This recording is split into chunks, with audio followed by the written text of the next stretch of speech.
ఏంటి పరిస్థితి అంటే గవర్నమెంట్ నుంచి ఒక సీఎం స్థాయి వ్యక్తి నిజంగా ఆయన ఎలా మాట్లాడిండో కూడా మీరు చూసారు ఇందాక. మరి అంటే ఇంత సీరియస్ ఇష్యూని చాలా లైట్ గా తీసుకున్నట్టుగా కనపడుతుంది. మరి ఎట్లా? అది ఖచ్చితంగా డెఫినెట్ గా చాలా లైట్ తీసుకున్నారండి. మా ఇష్యూని ఎందుకు లైట్ ఇస్తున్నారో మాకు అర్థం కావట్లేదు. మేము అడిగిన చేయకపోతే గవర్నమెంట్ మాకు ఎందుకు, ఇంకా మాకు అవసరం లేదు గవర్నమెంట్. మేము అడిగేదల్లా మా హామీలు నెరవేర్చమని అడుగుతున్నాం. మరి ఎవరు ఏమన్నారండి హామీలు? మేము ఏమని అడిగినవా? ప్రతిపక్షంలో ఉన్నప్పుడు ఇన్ని హామీలు ఎవరు అడిగిండు? ఎందుకు ఇచ్చారు? మరి ఇప్పుడు ఇచ్చినప్పుడు మీరు నెరవేర్చాలి కదా.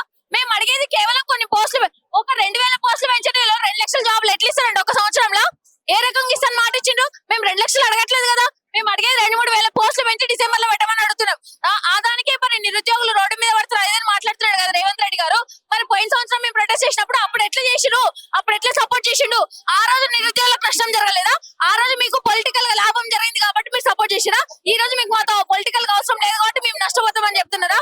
మీరు ఆలోచించుకోవాలి. మీరు చేసే వ్యాఖ్యలు ఏంటి అనేది మీరు ఆలోచించుకొని చేసే చేసిన వాళ్ళని కూడా వాళ్ళు ఏదైతే చెప్పారు ఇందాక మాటల్లో, వాళ్ళు స్వలాభం కోసం చేస్తున్నారు ఈ ధర్నాలన్నీ, ఎవరికి ఉపయోగం లేదని చెప్తున్నాడు. ఎవరికి స్వలాభం జరిగిందో చూపించమనండి. అదే పెద్దాన్ని చూపించమని అడుగుతున్నాం. ఎవరికి స్వలాభం జరిగింది? ఇక్కడ ఉన్న వాళ్ళు ఎంతమంది పార్టీకి అఫిలియేట్ అయి ఉన్నారు? మరి అదే రకంగా మాట్లాడితే మరి ఇక్కడ ఉన్న వాళ్ళందరూ కాంగ్రెస్ కార్యకర్తలు అవ్వాలి. ఎందుకు అవ్వలేదు కాంగ్రెస్ కార్యకర్తలు?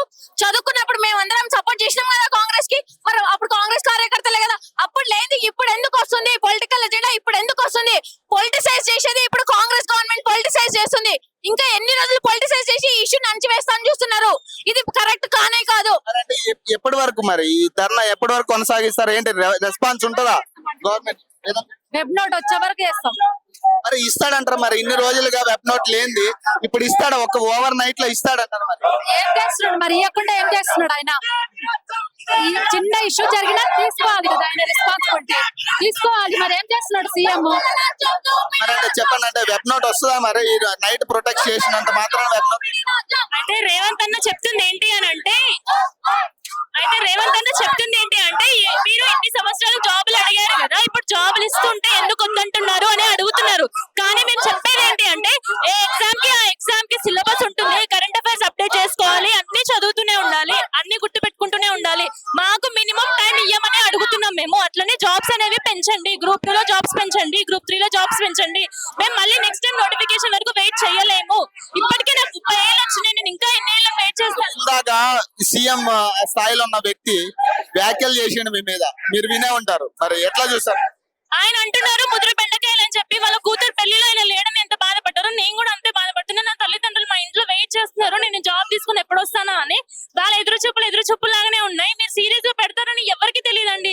ఫస్ట్ టైం క్వాలిఫై అయ్యాను, సెకండ్ టైం క్వాలిఫై అయ్యాను, థర్డ్ టైం క్వాలిఫై అయ్యాను. అయినా యూజ్ లేకుండా పోతుంది. 3 months లో మెయిన్స్ అన్ని అప్డేట్ ప్రిపేర్ చేసుకుని నేను ఒక మెంటరింగ్ ఇస్తానండి. నాకు కూడా తెలిసి ఎంత ప్రిపేర్ అవ్వాలో ఏం చేయాలో. కానీ నువ్వు 3 months లోనే నీకు ఇప్పుడు జాబ్ ఇస్తున్నావు, నువ్వు తీసుకో అంటే అది కాని సమస్య. 3 months ఎక్కడ సరిపోతుందండి మెయిన్స్ కి ప్రిపేర్ అవ్వడానికి? ఉద్యమాల టైంలో ఈ టైంలో రోడ్డు మీదకి వచ్చి కొట్లాడిన పరిస్థితి దగ్గర 12 అవుతుంది. మరి మళ్ళీ ఇప్పుడు కొట్లాడుతున్నారు. మరి ఎట్లా చూడాలి? మరి సమాజం ఎటుపోతుంది? మేము ఏం కొట్లాడట్లేదు సార్, మేము న్యాయబద్ధంగానే అడుగుతున్నాము సార్. ఇది కుదరని పని. మీరు ఏది అడుగుతున్నారో యూనివర్సిటీ ప్రొఫెసర్స్ అందరినీ కూర్చోబెట్టండి. ఈ రోజు ఒక అమ్మాయి ఇక్కడ వచ్చి చనిపోయింది, నేనే దగ్గరుండి హాస్పిటల్ కి తీసుకెళ్లాను. ఆమెకి ట్రీట్మెంట్ టైం కనలేదు. గాంధీ హాస్పిటల్ లో మేము వెళ్ళి గంట సేపు వెయిట్ చేస్తే గానీ ఒక నర్స్ వచ్చి అటెండ్ అవ్వలేదు.